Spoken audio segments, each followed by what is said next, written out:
नमस्कार दोस्तों। आज मैं यहाँ मिलने आया हूँ मुंबई मीरा रोड में अपने बहुत पुराने मित्र से मिलने, श्री रमन मिश्र। नमस्कार रमन जी। नमस्कार। कैसे हैं आप? मैं एकदम बढ़िया। तो फाइनली हम लोगों की बातचीत शुरू हुई जी। और आज शाम से जब से हमने ये तय किया था कि हम लोग एक बातचीत रिकॉर्ड करेंगे, तो मेरे साथ अक्सर ऐसा होता है कि बातचीत के पहले जो है भूमिका वाली बातचीत बहुत लंबी हो जाती है और उसमें बहुत सारी बातें हमें समझ में नहीं आता कि हम कहाँ से फिर से शुरू करें, कहाँ से फिर उसको आगे जोड़ सकते हैं। अभी आपको क्या याद आता है जो हम बात कर रहे थे?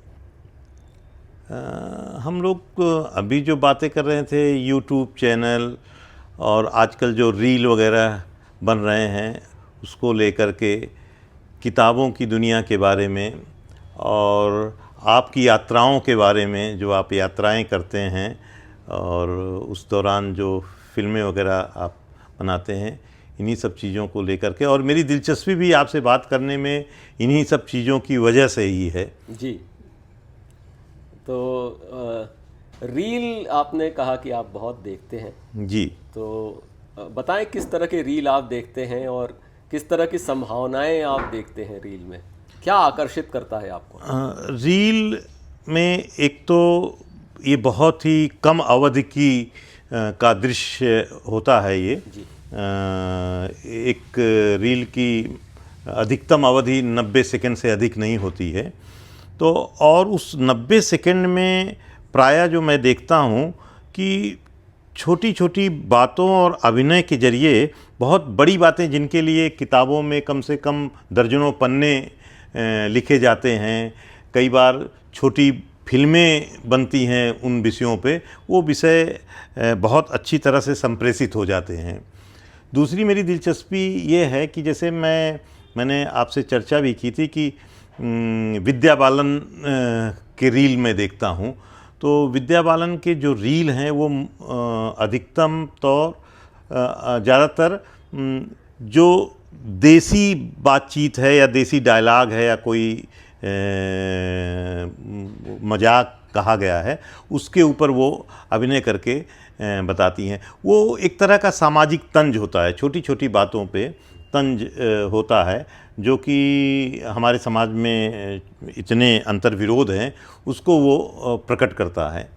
दूसरे रील का एक दूसरा महत्वपूर्ण पहलू ये है कि गांव, छोटे छोटे इलाके के जो कलाकार हैं वो अपने अभिनय की जिस तरह से परिचय देते हैं, तो मुझे ये लगता है कि कभी कभी मुझे तो यूँ लगता है कि जैसे इन कलाकारों से संपर्क करके इनसे किसी बड़ी फिल्म या किसी लघु फिल्म में काम करने के लिए उनको न्योता दिया जाए। हालांकि मैं फिल्म बनाने के क्षेत्र में नहीं हूँ, लेकिन मेरे मन में ये इच्छा होती है कि फिल्मकारों को चाहिए कि ऐसे कलाकारों को वो बुलाएं और उनसे काम लें।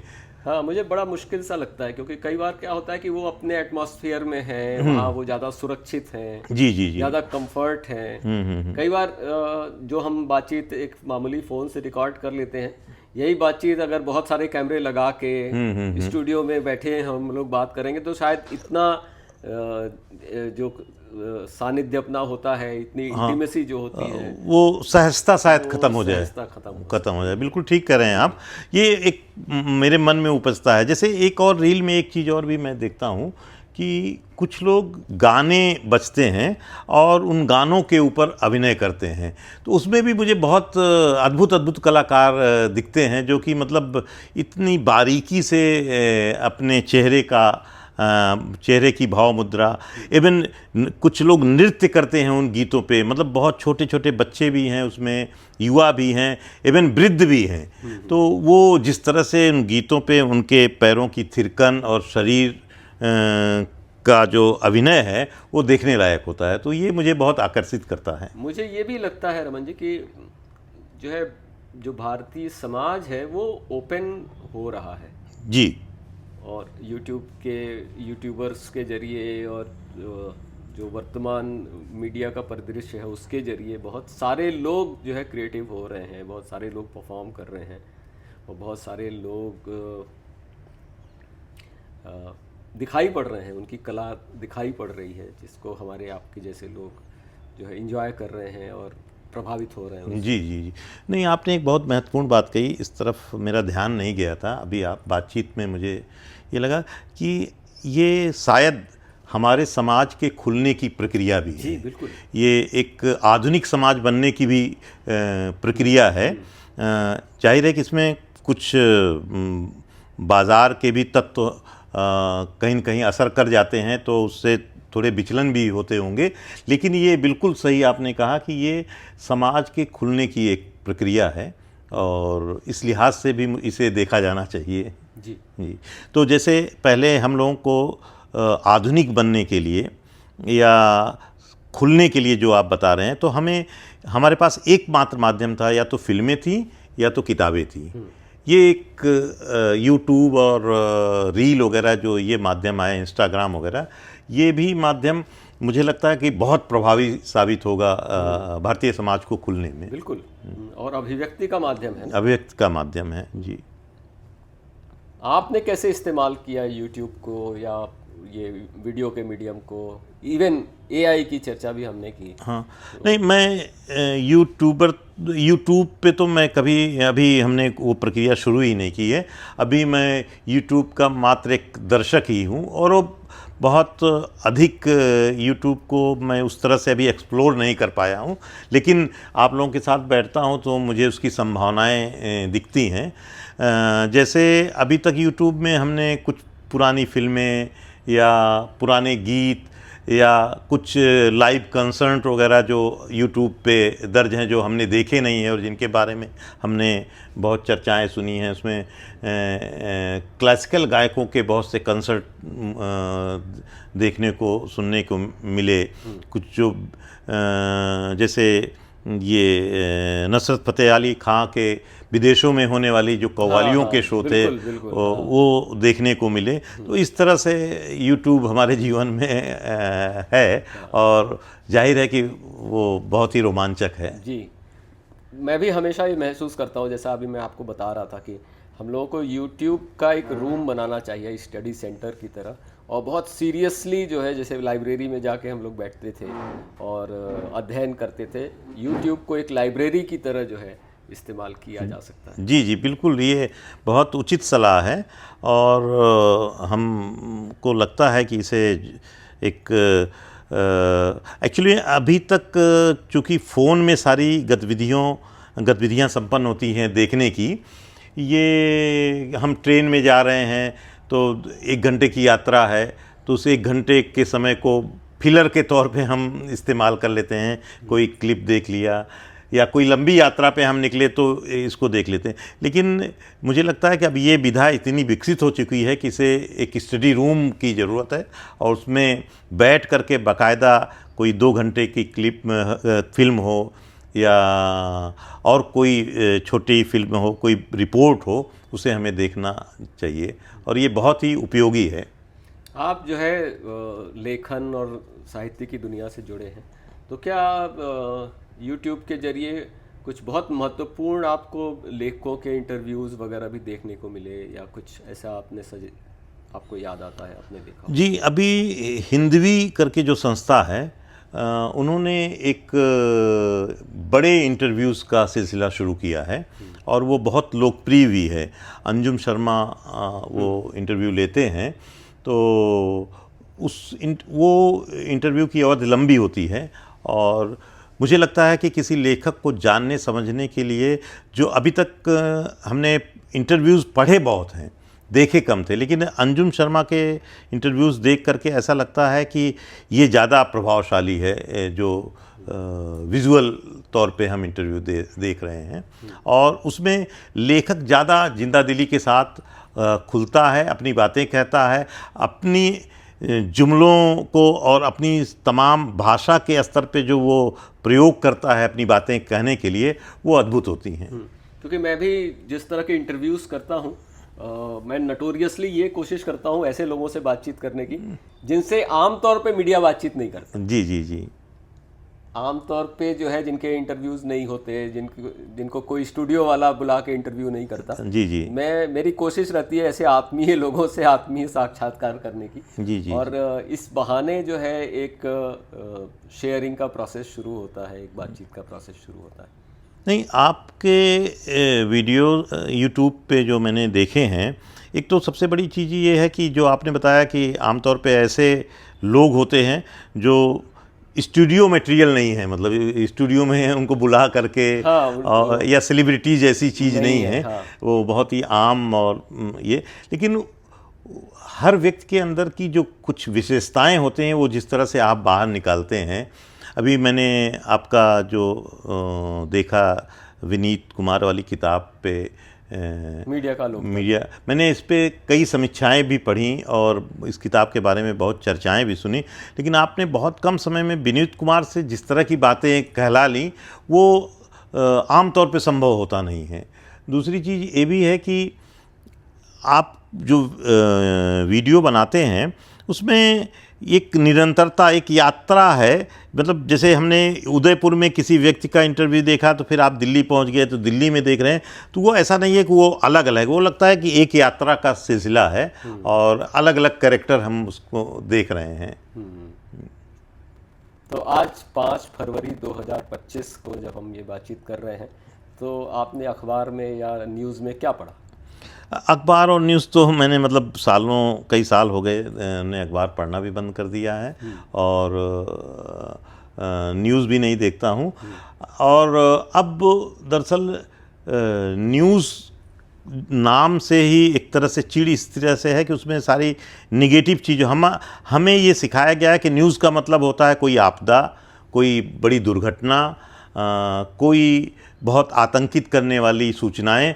तो मुझे ज़रूरत नहीं है। हाँ, मुझे लगा कि इन सब चीज़ों से मैं बहुत ज़्यादा वास्ता रखने की मुझे ज़रूरत नहीं है। मेरा भी यही हाल है, बहुत सालों से हमने भी अखबार पढ़ना तो बंद कर ही दिया था। और कोई ज़रूरी सूचना आती है तो गूगल और यूट्यूब पे वो मिल जाता है, वो देख लेते हैं। हाँ। अभी कैसे समय बिताते हैं? अब दरअसल जब से मैंने थोड़ी फुर्सत अर्जित की है तो अब एक्चुअल में समय बिताने को कैसे बिताया जाए, इसको एक तरह से सीखने की प्रक्रिया चल रही है, क्योंकि ये कोई बहुत प्लान्ड या बहुत योजनाबद्ध नहीं था। लिखने की इच्छाएं बहुत थी, तो वो धीरे धीरे अब उसको उसी में ढालने की कोशिश कर रहे हैं। बहुत सी चीज़ें पढ़ने के लिए बची हुई हैं, उनको पूरा करेंगे। और एक जो सबसे बड़ी चीज़ है जो अभी शुरू भी नहीं कर पाए हैं, लेकिन वो बहुत आदिम सपना है, उसको समझिए कि यात्रा करना। तो यात्राएं करने का, जो कि हम आपसे जो प्रेरित होते हैं, आपसे जो बार बार मिलते हैं, वो चीज़ अपने भीतर जगाने के लिए और ख़ुद को प्रेरित करने के लिए, मोटिवेट करने के लिए। तो इस तरह से मुझे लगता है समय बिताना कोई बड़ी समस्या नहीं है। समय को कितने अच्छे तरीके से हम बिताएं, इसकी खोज करना और उसी तरह से बिताना, ये ज़्यादा महत्वपूर्ण है। आपने iTunes से संगीत का भी वो की शामें हम लोगों की हुई थी। जी जी जी, इसमें आपने बहुत खूबसूरत संगीत हम लोगों को सुनाया था। जी जी जी, उसके बारे में भी थोड़ा बताइए, किस तरह के म्यूजिक एक समय ऐसा था कि iTunes से मैं परचेज़ करके संगीत अपने फ़ोल्डर बनाए थे और काफ़ी अच्छे संगीत उसमें मैं सुनने को मिला था। लेकिन जब से स्पॉटिफाई आया है तो स्पॉटिफाई ज़्यादा बेहतर है और मैंने इसको सब्सक्राइब किया हुआ है। अच्छा। साल भर के लिए। हाँ। तो वो बिना किसी अवरोध के सुनने को मिल जाता है।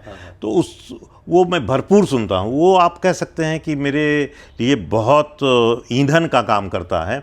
और ये संगीत मेरे लिए ऐसा है कि मुझे जो मेरी सबसे अच्छी मित्र मेरी पत्नी सुरबाला जी हैं, इनके साथ समय बिताने का भी एक बड़ा माध्यम है, क्योंकि ये भी संगीत सुनने की बहुत शौकीन है। तो हम लोग कभी कभी घंटों बैठ करके पुराने फिल्मों के या पुराने सेमी क्लासिकल गीत हैं, लोकगीत हैं, ठुमरी हैं, कजरी हैं, इस तरह के गीतों को सुनते हैं। और मैंने तो स्पॉटिफाई में बाकायदा फ़ोल्डर बना के, हाँ, प्लेलिस्ट बनाया है और अलग अलग तरीके से कव्वालीस का अलग, गज़लों का अलग, लोकगीतों का अलग, फिल्मों में जो लोकगीत यूज़ हुए हैं वो जो क्लासिकल डिवोशनल क्लासिकल संगीत है उसका अलग बनाया है, नॉर्मल क्लासिकल संगीत का अलग प्लेलिस्ट बनाई है और रुचि के अनुसार सुनते रहते हैं उसे। जी, अभी आजकल मैंने देखा है कि बहुत से जो नई फिल्मों में अमित त्रिवेदी हैं, शांतनु मोइत्रा हैं, AR रहमान हैं, तो इनके गीत भी पहले तो बहुत शोर शराबे वाले गीत सुन के लगता था कि नए गाने सुनने में कोई मज़ा नहीं है, लेकिन इन संगीतकारों के गीतों को सुनते हुए चेंज हुआ है। हाँ एक अच्छा अनुभव लग रहा है और इनका भी मैं कलेक्शन धीरे धीरे कर रहा हूँ।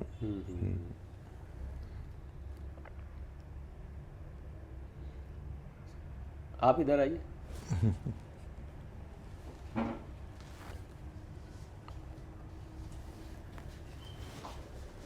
सुरबाला जी को भी शामिल करते हैं बातचीत में।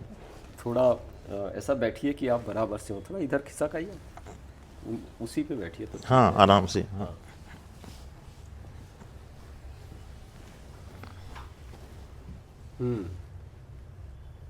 आप वहाँ बैठे बैठे हम लोगों की बातचीत के बारे में क्या सोच रही थी, आपके दिमाग में क्या चल रहा था?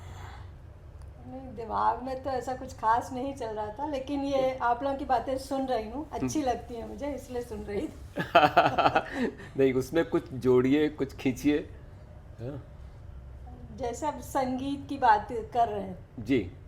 संगीत तो मतलब रमन जी पहले से कुछ बजाते थे, हारमोनियम भी सीखा हुआ, सितार भी सीखा हुआ। अच्छा अच्छा, देखिए हाँ, अभी हाँ। ये बातें तो हमें नहीं पता थी। हाँ। और उसकी बाकायदा इन्होंने परीक्षा भी दी हुई थी। अच्छा। हाँ, यहाँ इलाहाबाद सुल्तानपुर में रहते हुए। तो वो इनके मतलब भीतर था बहुत पहले।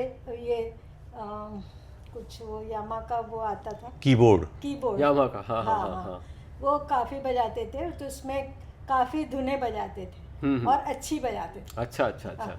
बल्कि उसकी एक किताब भी थी संगीत वाली, तो उसमें से एक के नई धुनें भी सीखी थी और बजाया भी करते थे। तो संगीत की रुचि खैर पहले से थी, मैं किताबें ज़्यादा पढ़ती थी, मतलब उपन्यास पढ़ने की बहुत शुरू से बचपन से रुचि रही है।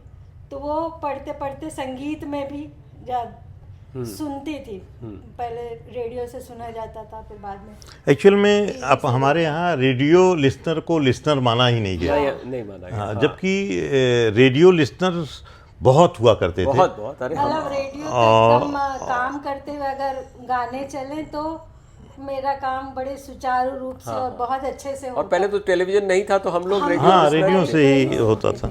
और मतलब वो हमेशा से था।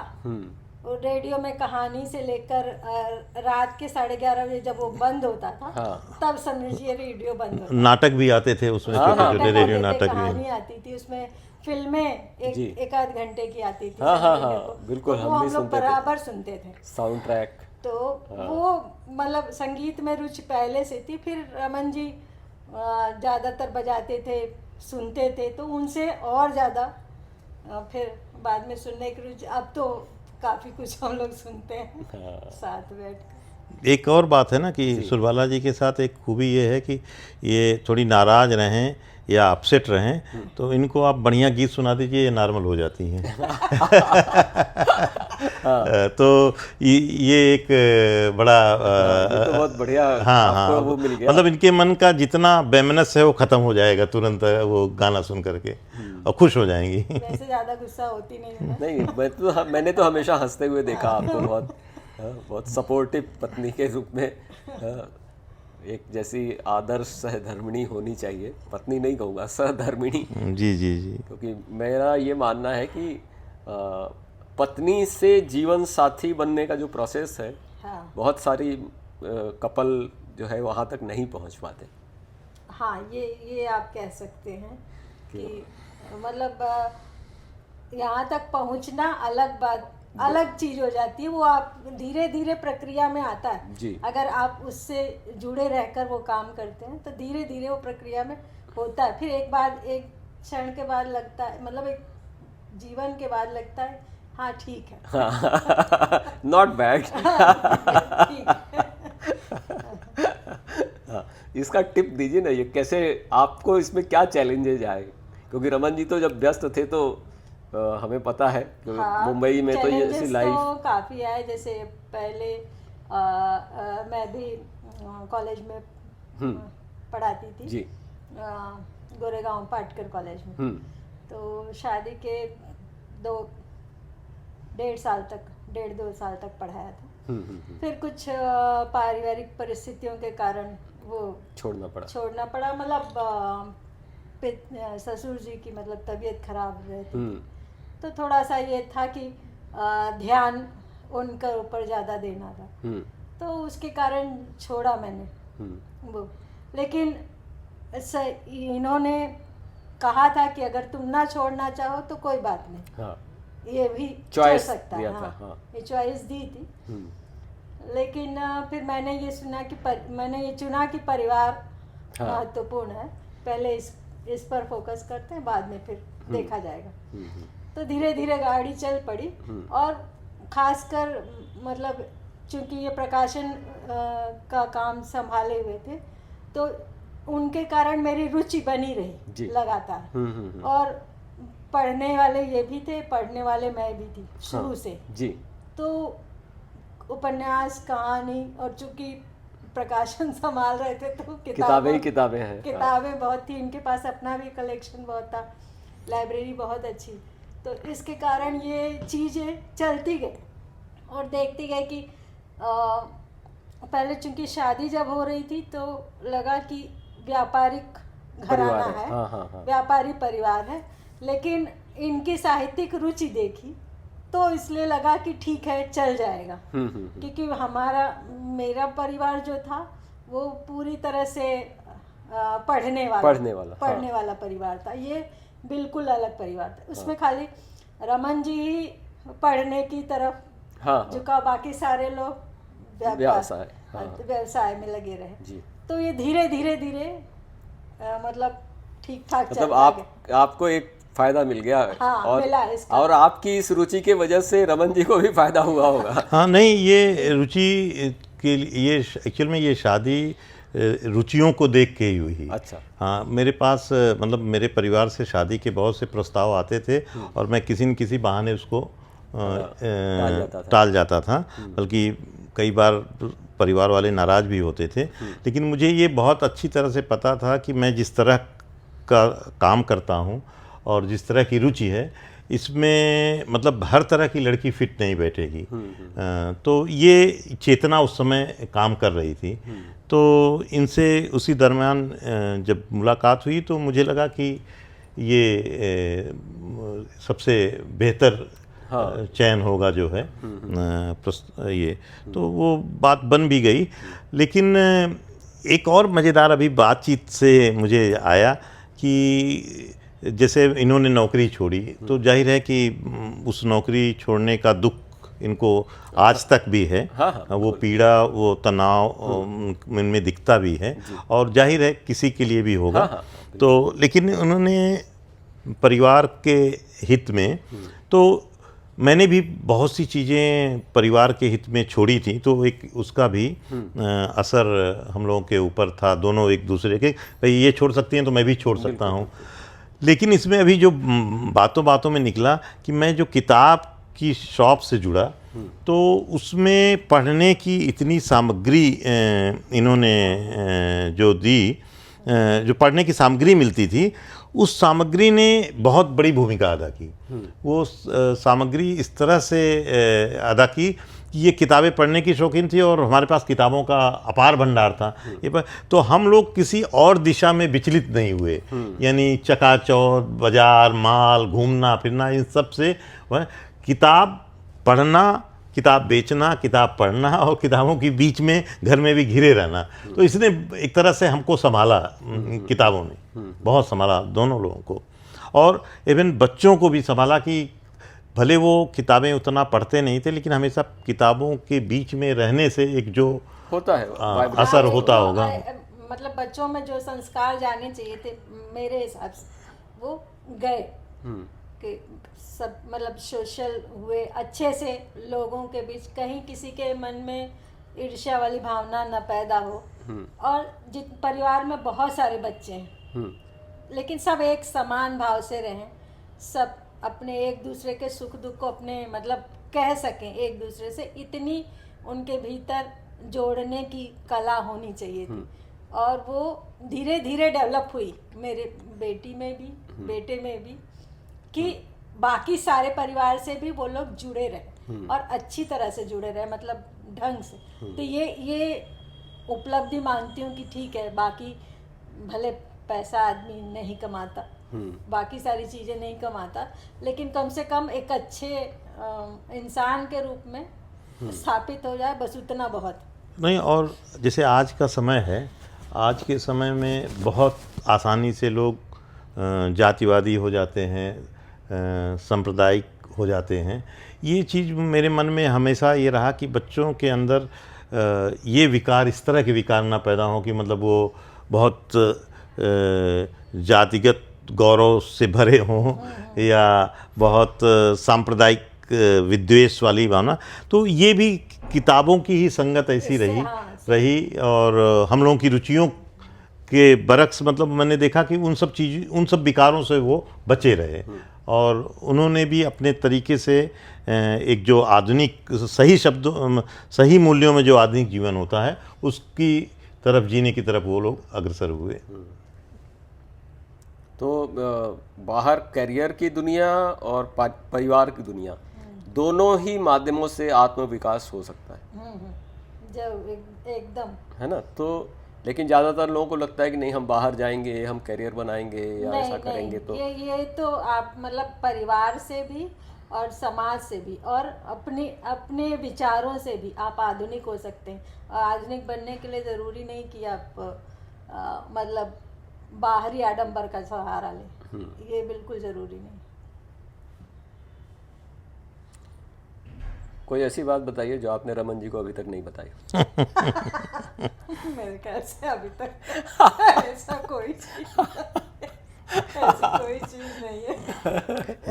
मतलब बिल्कुल इस मामले में पारदर्शी हूँ, रुपए पैसे से लेकर हर मामले में, इतनी छोटी से छोटी बात भी इनकी जानकारी में एक मज़ेदार और मामला रहा है जो कि हमारे परिवार में हम लोगों को विरासत में मिला। जैसे मेरी दादी थी, वो कभी ताला कुंजी का इस्तेमाल नहीं करती थी। उनकी कोई चीज़ ताला कुंजी थी ही नहीं। जो भी चीज़ें थी कोई भी खोल सकता था, बंद कर सकता था।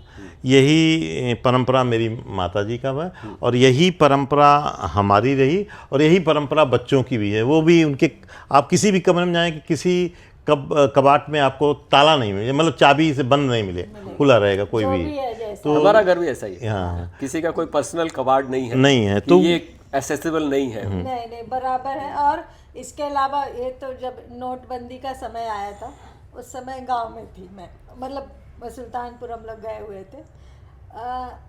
जैसे ही आया, जिस दिन पहुँचे उसके दूसरे दिन नोटबंदी चालू हो गई।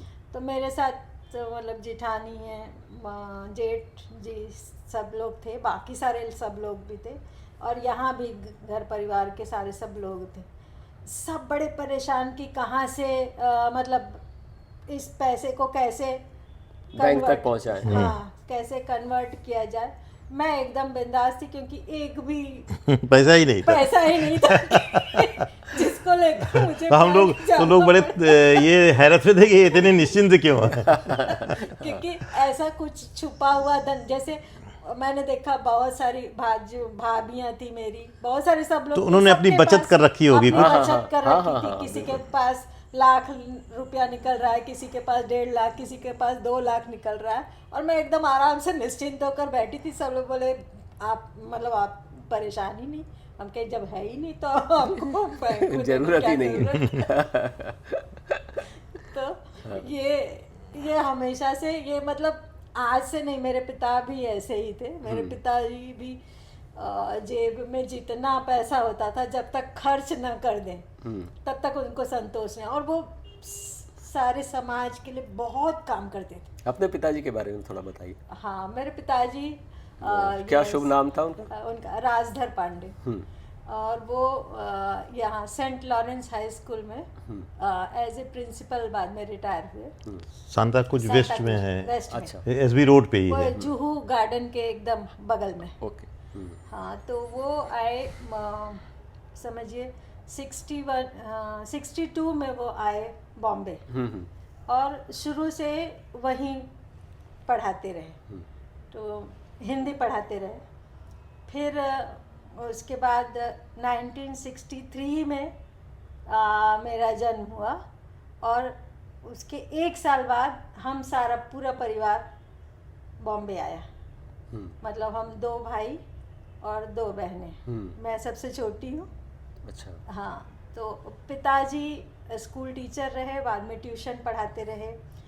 पहले मतलब उन्होंने ये भूगोल से मतलब ज्योग्राफी से एमए किया था कानपुर से।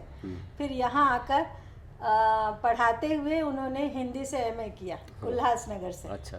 हाँ, तब तो वहीं मतलब चलता था, तो वहाँ से किया। हम लोगों की पूरी पढ़ाई बॉम्बे से ही हुई।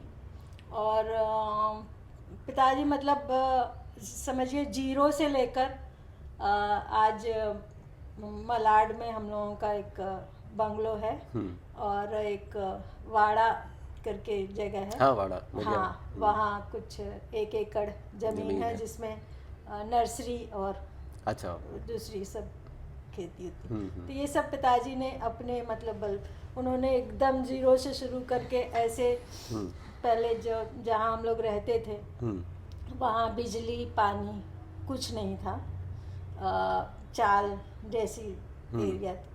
वहाँ के सेक्रेटरी बने, पानी का नल का कनेक्शन हर घर में करवाया, बिजली ले आए।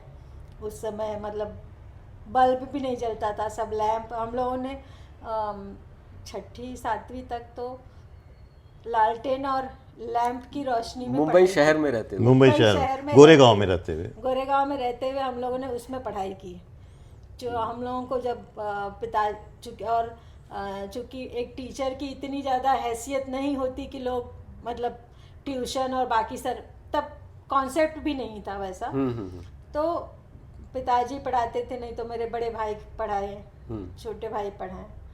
तो हम लोग ऐसे ही पढ़े सारे, लेकिन हमेशा हम लोग फर्स्ट क्लास रहे। म्युनिसिपल स्कूल से पढ़ाई की हम लोगों ने, लेकिन फर्स्ट क्लास हमेशा आते रहे।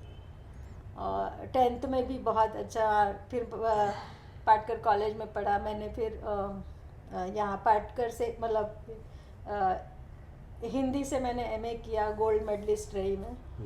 फिर उसके बाद वहीं पाटकर कॉलेज में ही पढ़ाने लगी, करीब 3 साल पढ़ाया। वही शादी के 1.5 साल बाद मैंने उसको छोड़ा, 1988 में मैंने छोड़ा। इनके पिताजी की एक बड़ी खूबसूरत विशेषता थी कि 4 बच्चे थे, 2 बेटे और 2 बेटियां, लेकिन वो बेटियों की पढ़ाई को लेकर ये ज़्यादा गंभीर थे और ज़्यादा फोकस अपनी बेटियों की पढ़ाई पे करते। कभी मेरे पिता ने मतलब हम लोगों में कोई भेदभाव, हम लोगों को हमेशा अपने बेटों से ऊपर ही रखा, कभी भी। ये मतलब बड़ी उनकी ये उस पीढ़ी में मेरे ख्याल से रहा होगा, क्योंकि जी, मेरे जी, पिताजी ने बिल्कुल। भी अपने सारी बेटियों को पढ़ाया पूरा। और खूब ऊपर रखा था हमेशा। बल्कि कभी कभी तो बेटों को डांटते हुए भी कहते थे कि तुम लोग इनके कारण तुम लोग यहाँ हो। ऐसे हम लोगों को बोलते थे कि इनके कारण ये न होती तो मैं यहाँ नहीं आया होता।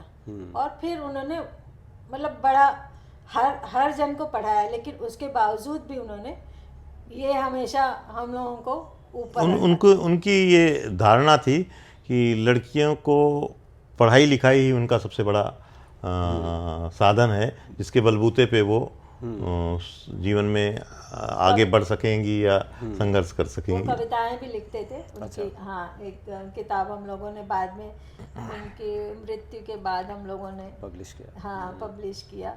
रमन जी से ही पब्लिश कराया हम दोनों बहनों ने। अच्छा। हाँ, ओके। हाँ। मेरी बहन इस समय अटलांटा में है, वहाँ भी वो प्रोफेसर थी कॉलेज में। अब उन्होंने वहाँ भी एक बाल विहार करके एक संस्था खोली है, जिसमें वो हिंदी सिखाती हैं। अच्छा। और अमेरिकन यूनिवर्सिटी ने उनको मतलब उसके अमेरिकन यूनिवर्सिटी से अमेरिकन सरकार द्वारा रिकग्नाइज्ड सेंटर है हिंदी सीखने के लिए वो। हिंदी से और हिंदी की उच्च शिक्षा के लिए भी वो लोग ये सब पाठ्यक्रम वगैरह बनाते हैं, तो वो पाठ्यक्रम उन्होंने 2 स्वीकृत है। किताबें भी लिखी। और ये सब चीज़ चूँकि पिता हिंदी के प्रति इतने सब, हम लोग भी हिंदी के प्रति तो आपने लिखना नहीं शुरू किया? रमन जी तो मैं खाली पढ़ती थी, लिखने नहीं, वाली अभी तो कर सकती हैं, अभी तो। अभी भी नहीं बल्कि मेरी बहन लिखती थी, मेरे बड़े भाई भी कविता लिखते थे। हाँ। तो पिताजी तो लिखते ही थे। तो अभी तो पब्लिशर घर में है। तो जब सब लोग पूछते थे कि आप क्यों नहीं लिखती, तो उसका एक ही आंसर होता था कि आखिर सबको सुनने वाला और पढ़ने वाला भी तो कोई चाहिए। बिल्कुल बिल्कुल, श्रोता भी चाहिए। ये तो है। तो जितनी मेरी पढ़ने में रुचि है, लिखने में नहीं। लेकिन अभी मतलब अब सोचती हूँ, अब मैं और मेरी बहन इन सब बातों पर विचार कर रहे थे बहुत दिनों से। तो ऐसा सोचने में आ रहा था कि कुछ तो लिखा जाए जो मेरे पिता की धरोहर बहुत मतलब बहुत ऊंची है। मुझे ऐसा लगता है कि हम लोग उनके बरक्स जरा भी नहीं पहुंच पाते। आपके पिता ही हैं। हाँ, उसको अलग मान के मत देखिए। हाँ, जो ये कैरी फॉरवर्ड होती है ना इंफॉर्मेशन, हम लोग अपने पर पुरखों के नुमाइंदे हैं। हाँ, ये तो है, ये है ना। तो अपने आप को उनसे अलग अब मैं तो नहीं देखता अपने आप को। मुझे लगता है कि उनका एक्सटेंडेड उम्र जो है वो मैं जी रहा हूँ। या बिल्कुल। हाँ, ये कह सकते हैं आप। मेरी तो सूरत भी मेरे पिता से ही मिलती है। अच्छा। हाँ, तो हम लोग मतलब extended ये अपने खाली पिता नहीं, माता पिता दोनों के और उनके पूरी पीढ़ियों के हम लोग अपडेटेड वर्जन है। वाहक भी है और अपडेटेड अभी 2 वर्जन दिन है। पहले ही एक पढ़ रही थी कि अगर आपकी बेटी है तो फिर आपकी माँ कभी मर नहीं सकती। हाँ बिल्कुल। क्योंकि माँ से आप में आया, आप से आपकी बेटी में जाए, बेटी से किसी और में जाएगा, तो ये प्रवाह निरंतर। बिल्कुल बिल्कुल। तो आपकी माँ कभी भी ये नहीं कह सकते आपकी क्यों खत्म होती, वो हैं। हाँ हाँ बिल्कुल। और वो कैरी फॉरवर्ड होती रहती। बिल्कुल बिल्कुल। क्योंकि हम इन जो सामाजिक परिस्थितियां हैं और सामाजिक ताना बाना जो बुन दिया गया है चारों ओर, उसमें चेतना के विकास की बात तो हम लोग भूल गए बराबर। है ना। सारा मामला जो है आपके सामाजिक प्रतिष्ठा कमाने में खर्च हो रहा है। कभी कभी तो जैसे अभी जैसे लगता है, कभी कभी मैं जो व्यवहार अपनी बेटी के साथ करती हूँ, फिर मुझे ऐसा लगने लगता है कि यही तो माँ ने किया था मेरे साथ। मतलब वो याद आता है एकाएक वही बात, सेम सेंटेंस, सेम बातें, सेम शब्द, जैसा जैसा माँ ने कहा था वैसा वैसा मैं खुद ही कर रही हूँ। और तब लगता है कि अरे ये तो हमने कुछ इम्प्रूव कहाँ किया। हाँ, मतलब नहीं, ये तो अम्मा भी ने ऐसा किया था, हम लोगों ने भी ऐसा ही जवाब दिया था। मतलब वो बिल्कुल। और ये मैं अभी अपनी बेटी से कहती हूँ, मेरी बेटी बाहर है अमेरिका, तो जब उससे बात होती है तो कभी कभी ये सारी चीज़ें नहीं, इसको मैंने इस तरह से अनुभव किया सुरबाला जी कि हम जो कविताएं पढ़ते हुए बड़े हुए, किंडरगार्टन वाली कविताएं जो हिंदी में भोजपुरी में थी, वही हम अपने बच्चों को सुनाया करते थे। उसमें नया कहाँ जोड़ा हमने? नया नहीं जोड़ा, सही बात। अभी तो कुछ दिनों पहले बतरस में एक कार्यक्रम भी हुआ था ना, बचपन की जितनी कविताएं जो पढ़ी गई थी उनको फिर से, शायद हमारे ख्याल से 14 नवंबर को बाल दिवस में, तो वही पुरानी कविताएं जो हम लोगों ने अपने बचपन में स्कूल में सीखी थी, बिल्कुल उन्हीं को उनका पाठ किया सब लोगों ने, अलग अलग लोगों ने। अच्छा। उन कविताओं जैसे वो हटकर बैठा चांद एक दिन माता, या सूरज निकला चिड़िया बोली, या आओ हम सब मिलकर झूला झूलें, तो रणबीर चौकड़ी, तो वो सारी कविताओं को याद कर रहे थे लोग पढ़ पढ़ करके। उसमें से कौन सी कविता याद है आपको? वही हटकर बैठा चांद। पूरी सुनाइए ना। पूरी तो शायद ना जितनी भी याद हो। हटकर बैठा चांद एक दिन माता से यह बोला, सिलवा दो माँ मुझे उनका मोटा एक झिंगोला। सनसन चलती हवा। हाँ, सनसन चलती हवा, रात भर जाड़े से मरता हूँ, ठिठुर ठिठुर कर किसी तरह यात्रा पूरी करता हूँ। अरे काफी याद है आपको। फिर एक आध और है, वो स्टैंजा याद नहीं आ रहा। हाँ, स्टैंजा है उसमें। लंबी है कविता वो। लंबी कविता अभी उसमें थी। दिनकर जी की बड़ी प्यारी कविता है। हाँ हाँ हाँ, अरे और हम लोग तो उसको एक कुछ समय जितनी कविताएं पढ़ते थे तो एक धुन होती थी पिक्चर के किसी गाने की। एक ऐसा एक ये थे ना, जब बहुत सुबह चिड़िया उठ कर कुछ गीत सुबह के गाती हैं, कलियां दरवाजे खोल खोल जब दुनिया पे मुस्काती है, हे जग के सिरजनहार प्रभु तब याद तुम्हारी आती। तो ये एक बड़ा टाइप्ड धुन था। सारी कविताएं इसी एक धुन इसी धुन पर हाँ, वो उस जमाने का सिंग सॉन्ग था। सिंग सॉन्ग था। हम लोग को मतलब जैसे टीचर सामने खड़ा करा लेती थी और बोलती थी कि कविता बोलो, तो फिर वो इसी धुन में बोली जाती थी, इसी धुन में परीक्षा भी ली जाती थी। तो इस तरह से था। बचपन बहुत कुछ सिखा देता है। और चूँकि हम लोग बम्बई में रहते थे, हम लोग हर गर्मी की छुट्टी में 2 महीने के लिए टीचर्स बोगी लगती थी, क्योंकि उस समय पिताजी वही स्कूल में पढ़ाते थे और हम लोगों को भी स्कूल से कंसेशन मिलता था। तो फिर उसमें हम लोग ट्रेन में, वही टीचर्स बोगी वाली ट्रेन में यात्रा करते थे। टीचर्स बोगी नहीं, टीचर्स ट्रेन ही हुआ था। हाँ, टीचर्स ट्रेन होती थी। उसमें अलग से भी बोगियाँ लगाई जाती थी गर्मी की छुट्टियों में सब गांव जाने के लिए। तो 2 महीने हम लोग वहाँ रहते थे और वहाँ का समय हम लोगों ने बहुत अच्छा बिताया। वो बचपन मतलब कभी भूलता नहीं, क्योंकि वहाँ हम लोगों ने जितनी भी गांव की, जैसे रहट से लेकर सारी चीज़ें हम लोगों ने देखी हुई है। हाँ, इन लोगों इनके साथ जैसे हुआ कि ये 3 साल या 4 साल की उम्र में बम्बई आई, फिर बम्बई 1 साल की थी, बम्बई आई और बम्बई में पढ़ाई लिखाई की और फिर छुट्टियों में जाती थी। मेरे साथ उल्टा हुआ, मैं बम्बई में पैदा हुआ, मरीन लाइन में। अच्छा हाँ, मरीन लाइन में मेरी पैदाइश थी। मतलब ये बॉम्बे हॉस्पिटल में पैदाइश है। अच्छा। तो मेरी माँ अभी भी बोलती है कि जब मैं पैदा हुआ था तो बोल रही थी पहली बार ऐसा हुआ कि मुझे अस्पताल से घर जाने का मन नहीं हो रहा था, वहाँ इतनी सुविधाएं। 11 दिन रही थी और 11 रुपए 1 दिन का किराया था। ओह हाँ, मतलब और बोली चूँकि नॉर्मल डिलीवरी में भी तब बहुत दिनों तक रखते थे, तो बोले वहाँ का इतना अच्छा खाना लेके आते थे। खाने घी की महक आती थी और चूँकि मारवाड़ी अस्पताल था तो वो मारवाड़ी तरीके से खाने वाने बनते रहे होंगे, तो वो और शायद जगह भी ज़्यादा रही होगी ना। हाँ, जगह भी ज़्यादा रही। मुंबई में कैसा भी घर हो, छोटा ही होता है जी। तो ये हम पैदा हुए, लेकिन फिर संयोग ऐसा हुआ कि मेरी दादी बम्बई में रह नहीं पा रही थी। तो हम लोग मरीन लाइन्स में रहते थे, तो वो ऐसा इलाका था जहाँ क्रिश्चियंस भी बहुत थे, पारसी भी बहुत थे। तो चारों तरफ कहीं मछली पक रही है, कहीं कुछ पक रहा है, तो उनको जमता नहीं था। तो वो सुल्तानपुर शिफ्ट कर गई और उन्होंने मेरी माता जी को अपने साथ ले गई। तो मैं भी चला गया जो है, तो सारी पढ़ाई लिखाई सुल्तानपुर और इलाहाबाद में। यही मैं पूछने ही वाला था कि आप बम्बई में पैदा होके उधर गए, क्योंकि आपके उसमें जो है। और मैं तो गाँव में घर में पैदा हुई, अस्पताल भी नहीं। और 1983 में लौटा मैं बम्बई। 1961 में पैदा हुआ था नवंबर, और 1983, और उस बीच कभी बम्बई आया नहीं। अच्छा। हाँ, पूरी तरह से वहीं रहा और 1983 में वापस। और मैं 64 में आई, तब से ये लोग लगातार यहाँ रहे। हाँ। ये हमसे ज़्यादा बम्बईया रही हैं, मतलब एकदम अपोजिट वाला मामला है आप लोगों का। तो वहाँ मतलब रहे ज़्यादातर। 1983 में वापसी हुई जो है। इनकी तो इलाहाबाद में काफ़ी लोगों से, काफ़ी लेखकों से वो तो साहित्य, एक्चुअली हम विज्ञान का विषय मतलब पढ़ाई थी मेरी।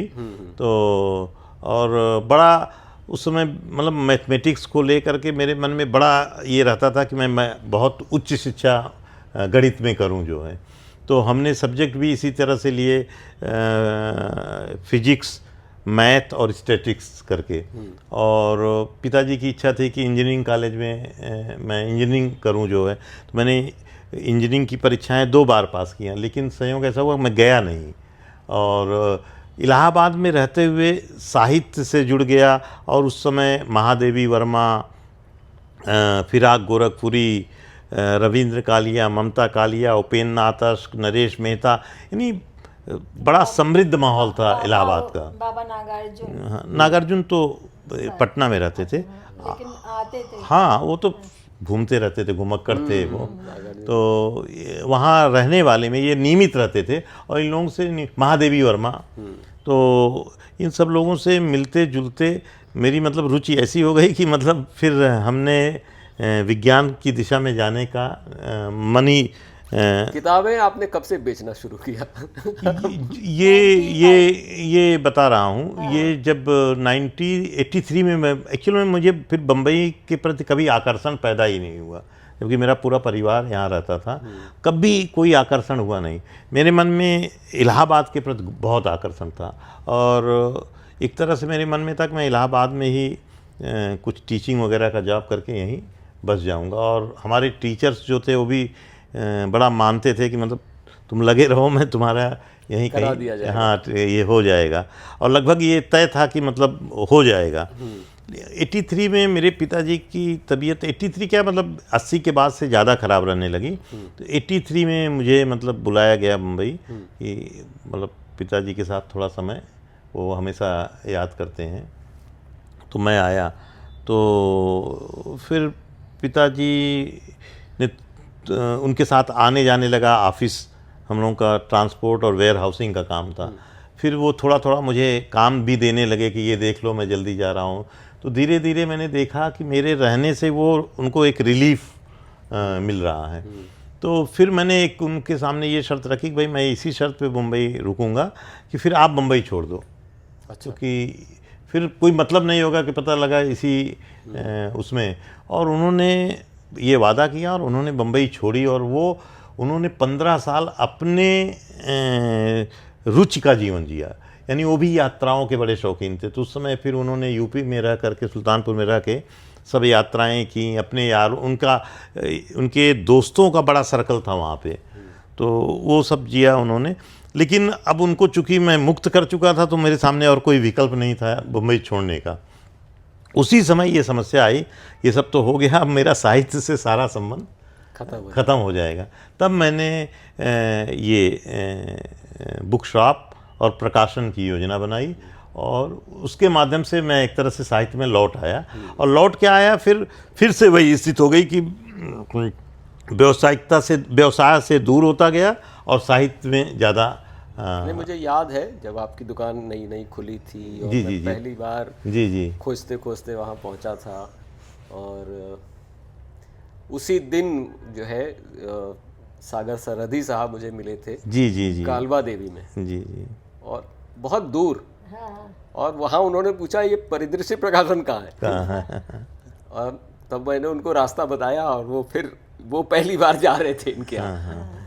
तो ये भी काफी अच्छी मुलाकात रही जी की तरफ। मेरी ज़्यादा मुलाकात नहीं थी, लेकिन सागर साहब को, सागर जी के तो मेरे ख्याल से हमेशा आते थे दुकान। हाँ, सागर जी से एक और भी संबंध था कि एक पत्रिका हमने, ये जो चिंतन दिशा पत्रिका अभी निकलती थी, तो उस समय चिंतन दिशा साइक्लो स्टाइल में हम लोग निकालते थे।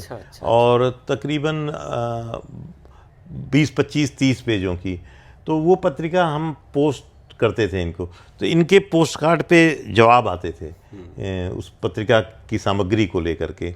और फिर एक दिन उन्होंने बोला कि मैं मतलब तुम लोगों से मिलना चाहता हूँ, और फिर मिले, फिर दोस्ती हुई, फिर हमने किताबें वगैरह शुरू की। तब तो फिर रेगुलर एक बहाना हो गया आने जाने का। मतलब साहित्य का कोई भी प्रोग्राम होता था, मैं भी 89 में आया था मुंबई, और बाद में तो साहित्य के जितने प्रोग्राम होते थे लगभग शाम को तो हम पहुंच ही जाया करते। हाँ। और आपको बताऊं, उसी 83 के बाद से ये प्रकाशन शुरू करने के पहले हमने एक जनवादी लेखक संघ करके जो संगठन था, उसमें मैंने जाना शुरू किया और उसमें रुचि लेनी शुरू की। तो धीरे धीरे स्थिति हो गई कि हमें मतलब मैं बहुत एक्टिव होने लगा, तो उन्होंने मुझे धीरे धीरे मतलब महाराष्ट्र का सचिव बना दिया। तो हमने उस समय बहुत गोष्ठियाँ की, मतलब सारे मैंने चाहे शादी हुई मेरी तो ये काफी जनवादी लेखक संघ में काफी, काफी सक्रिय थे। तो और उसमें रात मतलब 12 बजे आना, 1 बजे आना, दोस्त आ रहे हैं, हाँ हाँ, 10-11 बजे तक तो हम लोग चर्च गेट में चर्च गेट में रहते थे। मतलब काफी देर तक तो बल्कि सब बहुत परिवार वालों से सुनने को मिलता था कि इतनी बिगड़ गए। हाँ, मतलब इतना देर तक रात को कहाँ रहते हैं, मतलब उनको ये होता था कि कहीं कहीं गलत संगत में तो संगत नहीं। में तो नहीं है। हाँ, तो और लेखकों की संगत से लोग डरते भी थे, मतलब अरे जो गलत संगत तो है ही। क्योंकि ज़्यादातर लेखक मतलब शराब और सिगरेट और ये सब उनके जीवन का भाई जीवन जीते हैं। हाँ। परिवार के जो जो समाज का वो है ना बाउंड्री लाइन कि ऐसा होना चाहिए, ऐसा नहीं होना चाहिए, वो सब हम लोगों ने तोड़ के जिया है, इसमें तो कोई शक नहीं। तो उस समय मतलब सारे बड़े लेखक बम्बई में जो रह रहे थे, चाहे राही मासूम रजा हों, इस्मत चुगताई हों, सागर सरहदी साहब थे, गुलजार थे, इन लोगों से नियमित मिलना होता था। और कार्यक्रमों में ये लोग आते थे, मतलब हम लोग बुलाते थे तो ये आते थे। तो वो एक अजब वो भी दौर था, मतलब जो है तो इस साहित्य से फिर अलग होने का मतलब कोई मार्ग बचा ही नहीं, मतलब साहित्य से जुड़ा ही रहा, मतलब। चलिए अभी आप धुआंधार लेखन कीजिए और जी, बहुत जी। सारे संस्मरण तो लिख ही डालिए ना। संस्मरण तो ना, मतलब एक तो इस्मत जी पर जो लिखा वो बहुत हाँ, खूबसूरत अभी मैंने संस्मरण पढ़ा है। नहीं है, मैं बहुत इन्होंने ही राही जी वाला खूबसूरत दिया भी था संस्मरण। मुझे। हाँ वो मैंने पढ़ूंगा। हाँ, और एक फिर राही मासूम जी पर लिखा है। और वो इस मतलब इस्मत जी पर तो मुझे लगता है 2 या 3 दिनों में, और वो भी रात को 2 बजे उठाकर ये पढ़ो, मैंने इतना लिखा है, मतलब सुनाया करते तब जाकर हाँ ठीक है, तब जाके आगे बढ़े। वो एक्चुअल में हुआ ये था कि एक पत्रिका का इस्मत चुगताई विशेषांक निकला, और तो उसके जो संपादक थे उनसे मैंने जैसे मित्रों में चर्चाएं नहीं होती थी कि इस्मत जी ऐसी थी, इस्मत जी वैसी थी, हम लोग जाते थे इस तरह, तो उन्होंने उन बातों के आधार पर पकड़ लिया कि तुम लिखो इन सब बातों को। अब मेरे लिए बड़ा मुश्किल था कि मतलब उन बातों को लिखा कैसे जाए, तो क्योंकि इस्मत जैसी शख्सियत पे लिखने में मतलब बहुत डर लगता था कि कैसे लिखें, क्या लिखें क्या। तो मैं छोटे छोटे पैराग्राफ करके शुरू जब किया तो इनको मैं रात को देखो ये सुनने में बहुत अटपटा तो नहीं लग रहा है, बहुत ऐसा तो नहीं लग रहा है, तो इस तरह से वो 3-4-5 रातों में बड़ा सुंदर संस्मरण है। लेकिन और मतलब ऐसे संस्मरण इनके पास मुझे लगता है काफ़ी हैं। बहुत सारे लेखकों, महादेवी वर्मा से लेकर वो फैज़ अहमद फैज के भी हैं, फिराक साहब फिराक साहब साहब के हैं। तो बहुत सारे लेखकों के ऐसे हैं जो कि बाद में मतलब अगर वो रह जाएंगे तो वो मन में ही रह जाएंगे, तो इसलिए इनको लिखना चाहिए, लिखना ही चाहिए। उस समय इलाहाबाद में जब था तो फैज़ साहब भी आए थे। हम लोग छात्र संघ में थे, इलाहाबाद यूनिवर्सिटी के छात्र संघ में, तो छात्र संघ के आमंत्रण पे आए थे, मतलब कोई संस्था या कोई एसोसिएशन नहीं, छात्र संघ ने उनको आमंत्रित किया था और उस आमंत्रण पे वो आए थे। तो वो जितने दिन 3 दिन थे इलाहाबाद में, उन 3 दिनों में मतलब मुझे जो जिम्मेदारी दी गई थी कि उनकी छोटी छोटी सुविधाओं का ध्यान रखना है। जहाँ होटल में रुके थे, अखबार चाहिए अखबार दिलाओ, कुछ और चाहिए, किसी से मिलाने ले जाना है तो मिलाने ले जाइए। तो ये 2-3 लड़के थे हम लोगों के ये जिम्मे, तो उनकी संगत खूब मिली जो है उस दौरान। चलिए और कुछ बताना हो तो बताइए, हम लोगों की बातचीत लगभग 1 घंटे की हो गई। जी जी, एक आखिरी चीज़ में मतलब जब इतनी बातें हुई हैं, बिल्कुल। तो एक जैसे मैं जिस परिवार से बिलोंग करता हूँ, उस परिवार की कुछ ऐसी चीज़ें थी जो मुझे बहुत बाद में आके रियलाइज़ हुआ कि मैं गजब इस परिवार का हिस्सा मैं कैसे हूँ। कि जैसे ये मेरी दादी बताती थी, मेरी माँ बताती हैं, और मेरी एक दादी थी जो बहुत कम उम्र में विधवा हो गई। जब वो विधवा हुई तो हमारे चाचा एक जो उनके पेट में थे, 25 साल की थी वो, 25 years। तो वो जब विधवा हो गई तो उस समय वो पुराने समय में मतलब विधवा स्त्रियों को लेकर के हाँ, बहुत सामाजिक दृष्टि बहुत अच्छी नहीं थी। तो उस समय हमारे दादा 3 भाई थे, उन भाइयों ने ये निर्णय लिया कि इस घर में जितने भी शुभ काम होंगे, शादी ब्याह, ये उसकी शुरुआत ये करेंगी। तो उस निर्णय से तो मैं वो 100 साल जी, तो हमने उनको जीवन के आखिर, हमारी शादी में भी थी वो दादी, हाँ, और वो अभी मतलब समझिए 5-6 साल हो रहा है वो। उनका ध्यान मतलब 100 साल पूरे। लेकिन उनका उस निर्णय से मैंने देखा कि उनका परिवार में इतना रुतबा था कि मतलब वो जो वैधव्य वाली निरीहता और बेचारगी थी कभी उनके व्यक्तित्व में दिखी नहीं। जो एकदम अथॉरिटी थी वो, और जो बोल दे वही होता था किसी को। जैसा वो खाती थी, तो वैसा ही ये जो निर्णय था, मुझे खिलाया जाता मतलब लगता कि ये एक बड़ा अद्भुत परिवार का निर्णय था। और तो मैं अपने बच्चों को बताता हूँ, देखो ये कोई रुपए पैसे या महल और ये बड़े दुर्लभ जॉब करने से, जीवन के छोटे छोटे निर्णयों से भी कैसे लोग बड़े होते हैं, ये एक उदाहरण था। और एक दूसरा उदाहरण मुझे जो मेरे दादा से मिला कि चूँकि दादा मेरे बहुत बड़े एंटरप्रेन्योर थे, उन्होंने कालीन का एक्सपोर्ट वगैरह किया था। उस समय लंदन वगैरह तक में ऑफिस खोल लिया था। तो उन बच्चे उनके, हमारे पिताजी 3 भाई थे, उन बच्चे उनके इतने मतलब आप समझिए कि कुशल नहीं थे या इतने तेज नहीं थे व्यापार के लिहाज से, जितने हमारे दादाजी थे। तो उनको ये आभास हो गया कि ये जो है ये इसी को बनाए रखें और इसी को आगे बढ़ाएं तो बहुत है, नहीं बाकी इनसे कोई बहुत अपेक्षा वो करते नहीं थे। बल्कि हम लोग की पीढ़ी में बाद में उनका मन था कि ये पीढ़ी थोड़ा अच्छा काम करे। तो हालांकि उस पीढ़ी में भी कोई बहुत ऐसा व्यक्ति नहीं हुआ। तो उनके मन में एक बात ये समझ में आई कि हमारी पिताजी 3 भाई, तो जो उनकी तीनों बहुएं दादाजी की, उनको लगा कि ये लोग कभी अगर अपनी पत्नियों के प्रति उदासीन हो तो ये बड़ी असुरक्षित महसूस करूँगी। तो उन्होंने उन अपनी बहुओं के नाम पे अच्छी खासी प्रॉपर्टी ली और उनसे ये कहा कि तुम लोग कभी भी डरना नहीं, मतलब तुम लोग सुरक्षित हो। तो उस दौर में इस तरह का मतलब स्त्रियों के प्रति दृष्टिकोण रखना, वो भी मुझे बड़ा प्रेरित करता है, मतलब दादाजी का ये जो व्यक्तित्व था।